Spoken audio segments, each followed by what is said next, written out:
ஒரு நரிக்கு பாலத்தை கடக்கிறதுனா ரொம்பவே பயம். அந்த நரியும் அந்த பாலத்தை கடந்து போறதுக்கு பயந்துகிட்டே ஒவ்வொரு தடவையும் அந்த காட்டை சுத்திக்கிட்டு போகும்.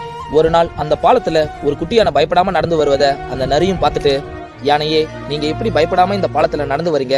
பாலத்துக்கு கீழே இருக்கிற பள்ளத்தை பார்த்தாலே எனக்கு ரொம்ப பயமா இருக்கு. நான் ஒவ்வொரு தடவையும் இந்த பாலத்தை கடக்க பயந்துகிட்டு இந்த காட்டை சுத்திக்கிட்டு தான் வந்துட்டு இருக்கேன் அப்படின்னு சோகமா சொல்லுது. இதை கேட்ட அந்த யானையும், நான் சின்ன வயசா இருந்தப்ப இதை விட ஒரு மோசமான பாலத்தை கடக்க வேண்டியதா இருந்தது. அப்ப எனக்கும் இந்த மாதிரி பாலத்தை கடக்கணும்னாலே ரொம்பவே பயம். அது எனக்கு ஒரு மாதிரி ரொம்பவே கஷ்டமா இருந்துச்சு. ஒரு நாள் என்ன ஆனாலும் பரவாயில்லன்னு சொல்லி அந்த பாலத்தை நான் கடக்க ஆரம்பிச்சேன். அது வரைக்கும் எனக்கு கஷ்டமா தெரிஞ்ச விஷயம், அந்த பாலத்தை கடந்து வந்த பிறகு இந்த மாதிரி 1000 பாலம் வந்தாலும் என்னால கடக்க முடியும் அப்படின்ற எனக்கு ஒரு நம்பிக்கையை கொடுத்துச்சு. அப்பதான் எனக்கு ஒரு விஷயமே புரிஞ்சுது.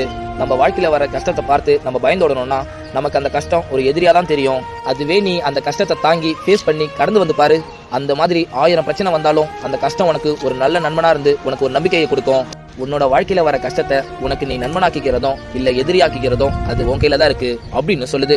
இந்த குட்டி ஸ்டோரி பிடிச்சிருந்தா மறக்காம லைக் பண்ணுங்க. Download ShareChat.